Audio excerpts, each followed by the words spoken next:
É o de número 6. Os irmãos acharam? Você que está vendo que a pessoa ao seu lado está sem Bíblia, cola do lado, vamos ler, aleluia, empresta, dá suporte, aleluia, é o que Deus está falando desde da escola dominical. Amém? Os irmãos acharam? Amém. Versículo 6. Segundo livro dos Reis, capítulo é o de número 6, e o seu verso é o de número 6. Glória a Deus! Que vai dizer assim a palavra do Senhor. E disse o homem de Deus: onde caiu? E mostrando-lhe ele um lugar, cortou um pau e o lançou, e ali o fez nadar o ferro. E disse: levanta-o. Então ele estendeu a sua mão e o tomou. Amantíssimo Deus e eterno Pai. Pai amado, Pai querido, o Senhor conhece o meu coração. Sabe o quanto eu tentei correr, meu Pai, aleluia, desta palavra. Mas não é o que eu quero, e sim o que o Senhor quer. Que nesta noite, Pai, aleluia, não seja eu mais uma vez, mas sim o Senhor a usar os meus lábios, conforme a tua vontade e o teu querer. Que mais uma vez eu diminua e que o Senhor cresça. Que eu desapareça e o Senhor apareça. Senhor, que o Senhor possa, através dessas palavras, através que o Senhor usar os meus lábios, que o Senhor possa alcançar vidas. Que o Senhor possa, Pai, aleluia, alcançar os nossos corações, que nossos ouvidos venham estar sensíveis a ouvir a voz do Senhor na noite desse dia. Assim nós te oramos e cremos, Pai, aleluia, no teu agir, no teu mover, no nome de Jesus. Amém? E você pode tomar o vosso assento. Aleluia. Glória a Deus. Aleluia. Irmãos, o texto de 2 Reis, capítulo de número 6, ele é bastante interessante porque o texto vai dizer que aqueles que serviam a Eliseu na escola de profeta vai chamar a Eliseu e vai falar: Senhor, o local onde nós estamos está pequeno, está apertado. E precisamos ampliar, precisamos alargar a tenda, porque o ambiente está apertado. E Eliseu vai falar: amém. Vamos no Jordão cortar árvore. Eliseu vai falar: pode ir, não há problema. Só que um deles vai falar: meu Senhor, venha conosco. E Eliseu vai falar: eu irei. Se nós analisarmos o texto e prestarmos atenção na narrativa do texto, a ideia é boa, a proposta é perfeita, porque o ambiente está pequeno, está apertado. Vamos ampliar. Só que aqui há um pequeno porém, um pequeno problema. O profeta está indo junto. O profeta está falando: vamos, estou contigo. Só que, se prestarmos atenção, como eu falei, é após cortar a viga, cortar a árvore, o machado vai quebrar. O ferro vai soltar do cabo. Então nós vamos ver e entender que a ferramenta se perdeu, não foi brincando.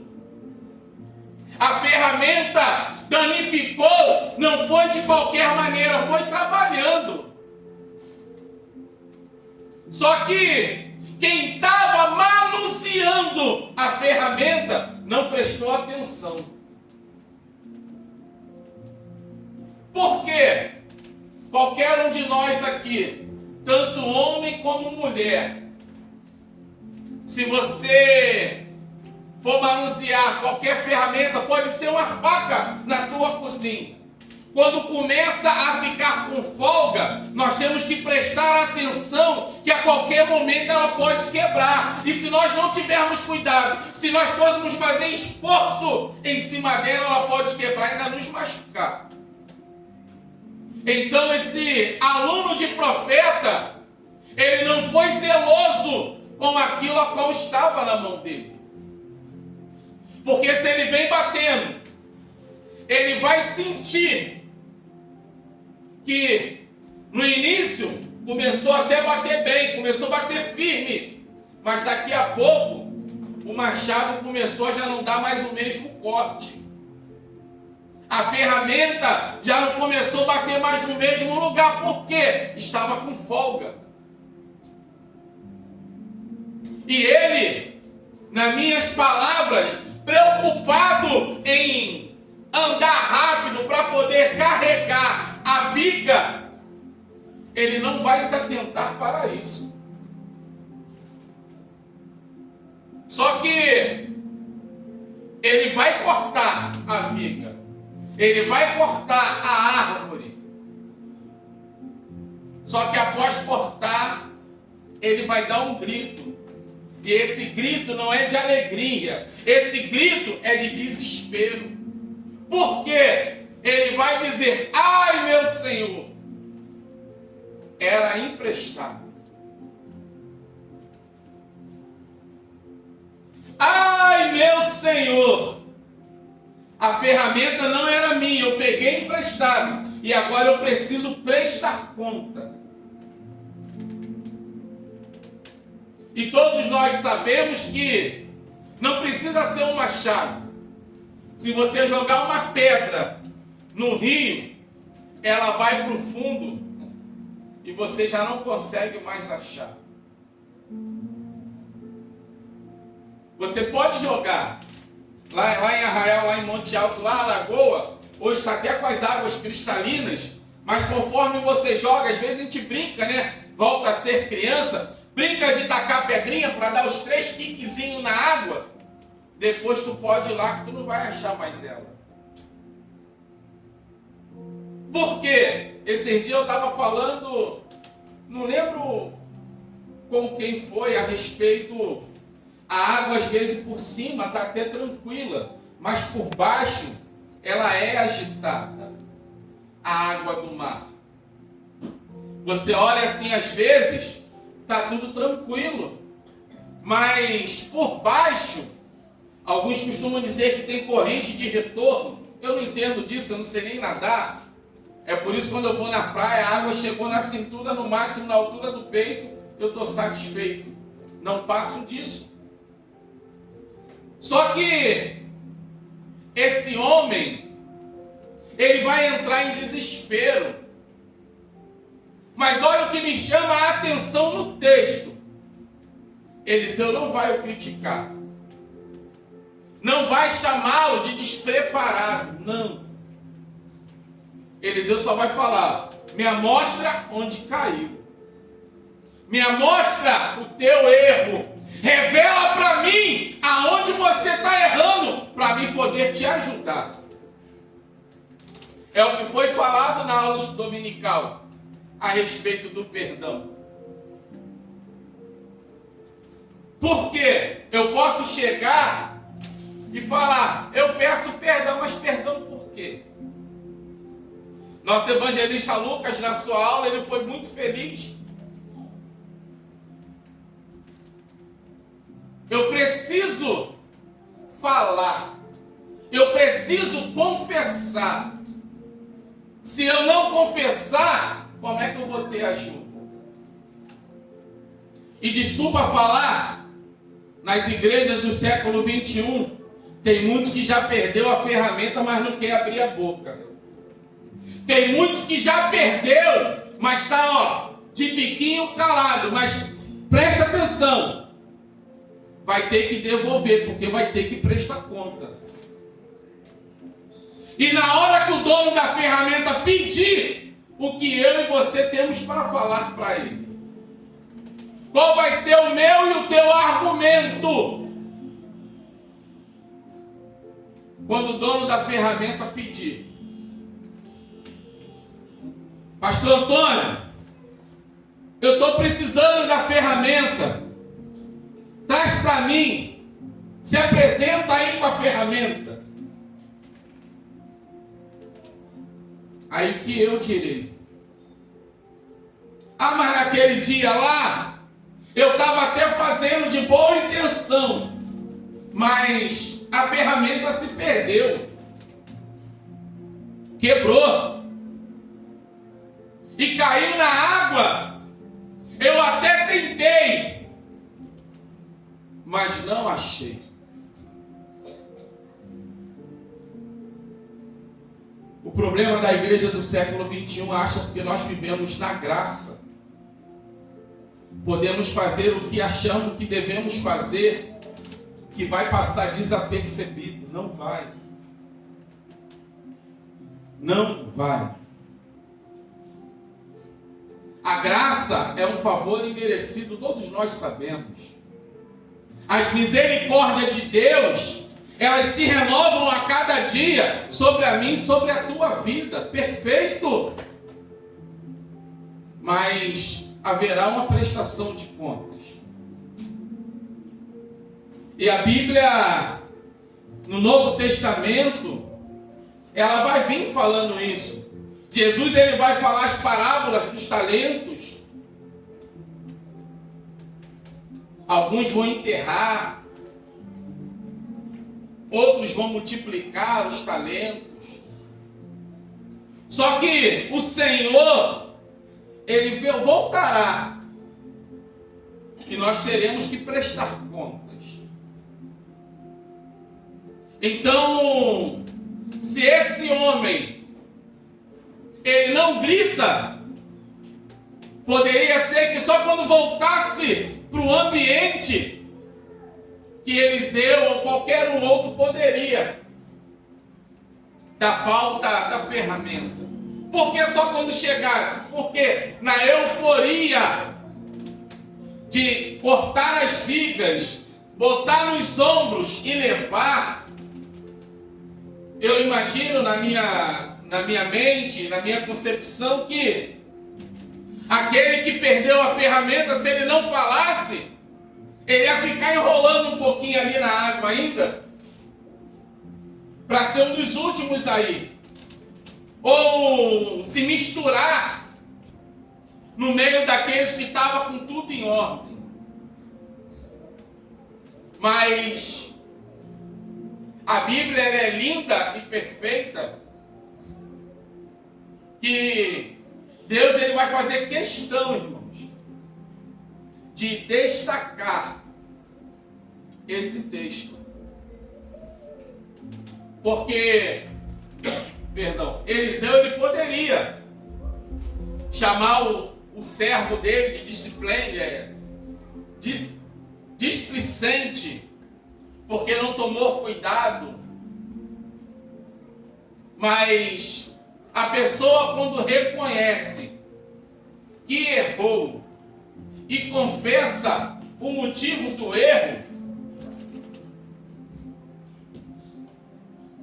se nós olharmos o texto, nós vamos ver a graça atuando na vida desse homem. Mas pastor, essa heresia está no Antigo Testamento. Não é heresia não. Porque a graça de Deus,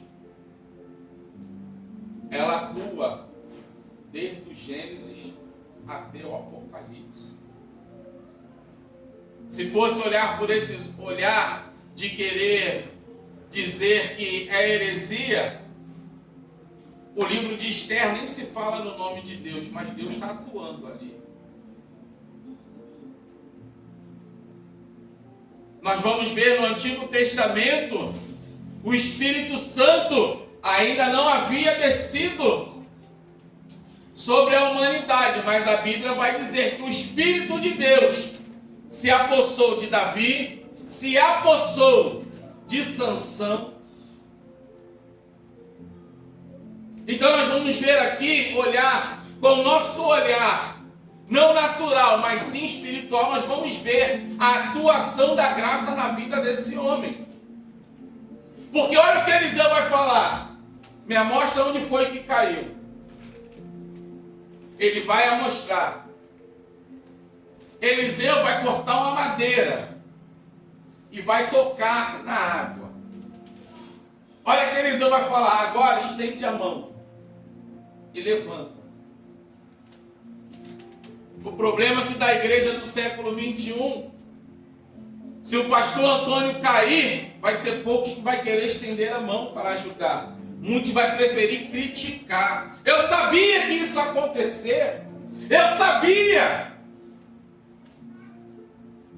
Queremos viver na graça, mas não queremos compartilhar a graça.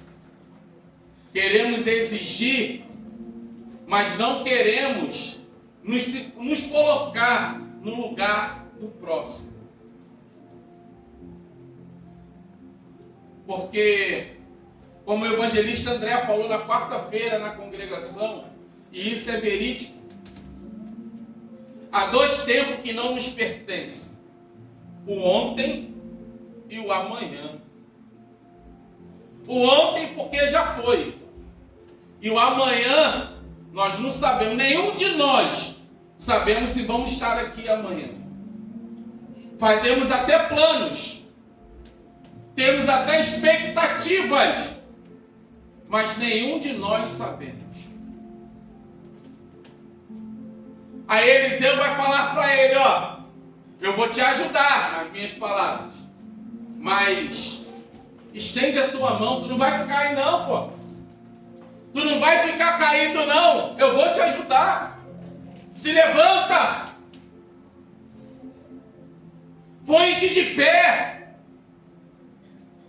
Porque eu vou te ajudar. O problema da igreja é esse, do século 21. Não, melhor pisa logo. Acaba logo. Aí muitos vão para as redes sociais querer falar uma coisa a qual não vive. O Evangelho é transformação. O Evangelho é mudança. O Evangelho é eu e você andarmos na contramão do mundo.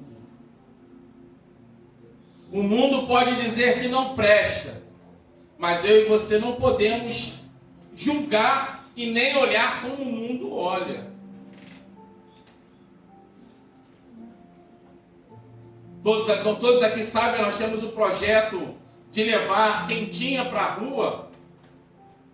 E tem muitas pessoas que falam, para que levar?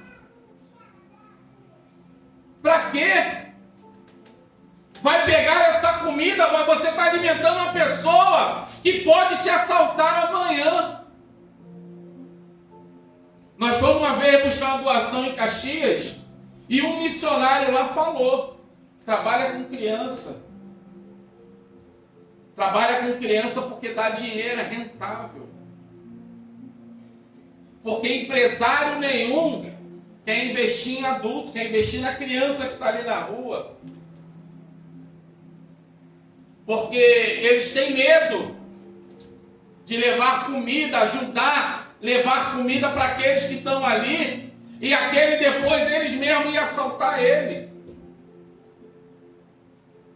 Irmãos, de coração, eu não vou dizer que eu sou super-homem, que eu nunca fui, mas ter medo, não tem. Ontem mesmo chegamos no culto, aí vieram falar ali, a gente descendo para levar o Breira Malu em casa, ó, tá dando tiro, não vai não. Eu falei, mas eu preciso levar a irmã em casa. Seria desumano da minha parte. Ó, irmã, daqui para lá, ó, segue teu caminho. Porque ela não foi para passear conosco, ela foi para adorar a Deus. Aí quando eu voltei, eu falei, tá tendo aí, vocês estão tudo aí? Ué,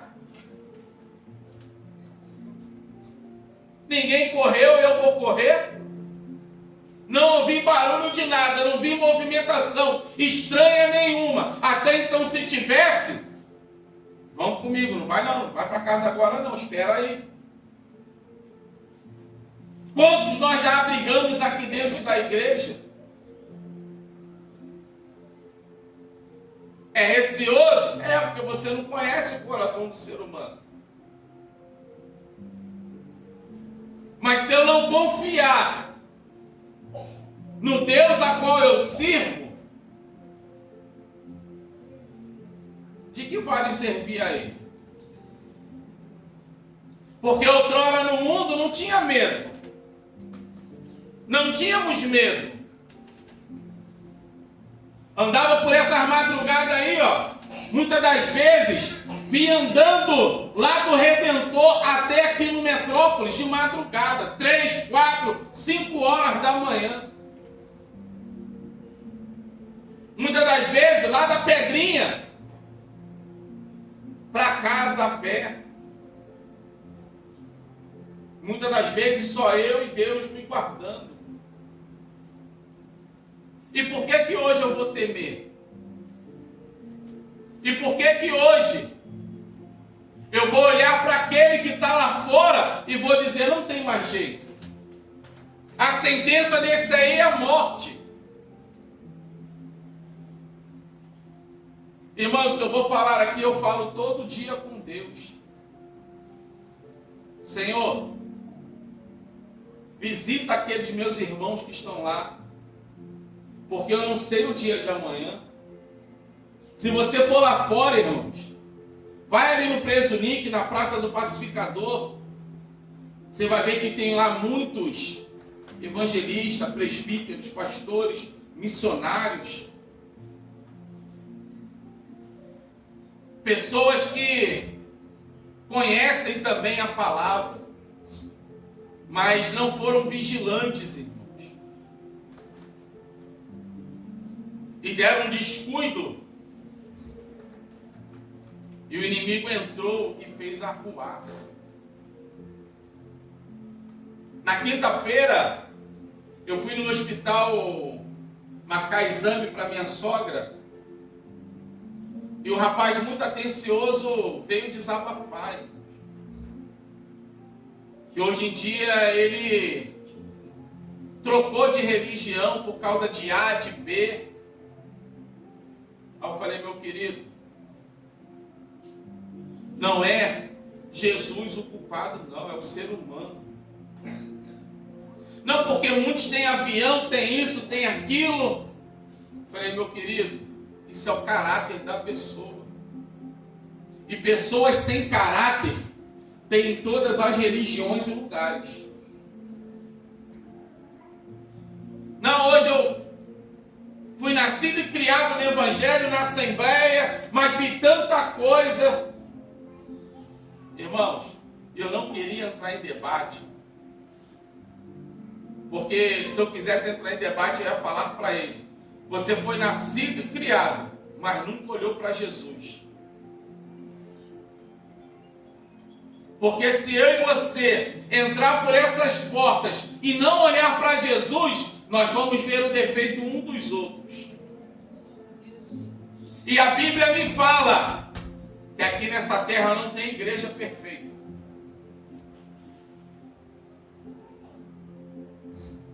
É só você pegar e olhar para os discípulos de Jesus. Jesus orou 12 discípulos. Um o traiu, ficaram 11. Mas na hora da cruz, cadê os discípulos? Pedro que falou, Senhor, pelo Senhor eu morro. Foi o primeiro a negar Jesus Cristo 3 vezes.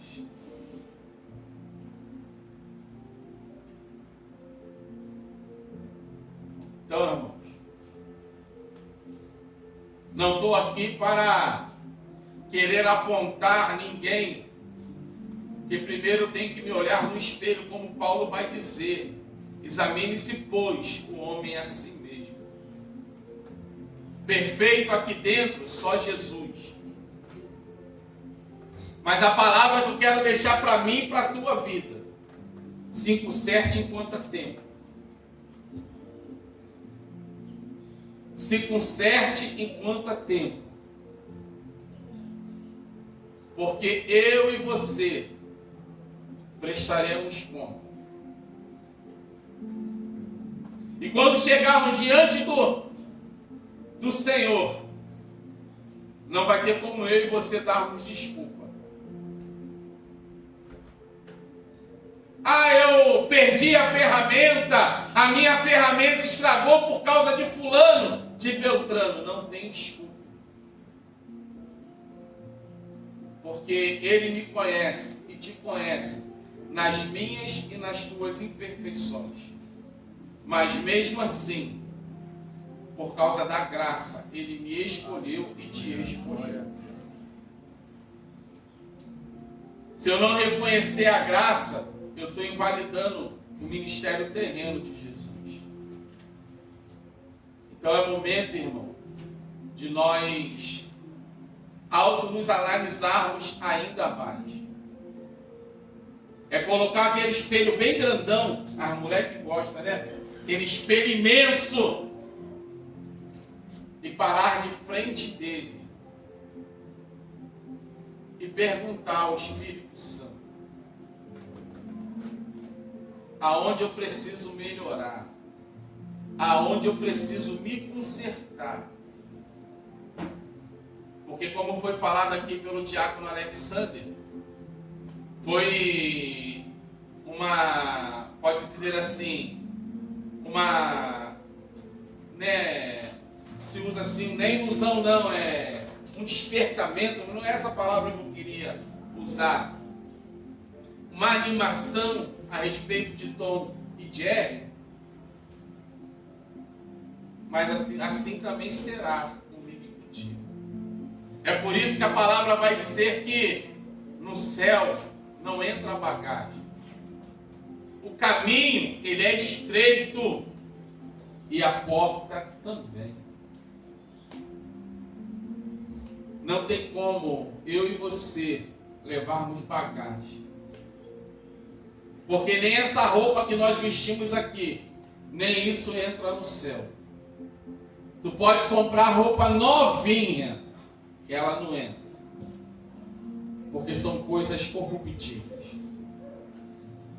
Então, nós precisamos nos despertarmos ainda mais. Porque a qualquer momento, Jesus voltará para buscar a sua noiva. E a palavra vai dizer que Jesus buscará uma igreja dentro da igreja. Não é plano de Deus que o ser humano seja levado ao inferno. Não é plano de Deus isso. Mas Ele nos deu o livre-arbítrio. A escolha é minha e é sua. Porque se perguntar aqui quem quer ir para o inferno, levanta a mão, ninguém levanta. Todos nós queremos ir para o céu. Mas quase ninguém quer viver o sacrifício diário para poder ir para o céu. Temos que nos renunciarmos a cada dia. Precisamos, irmãos,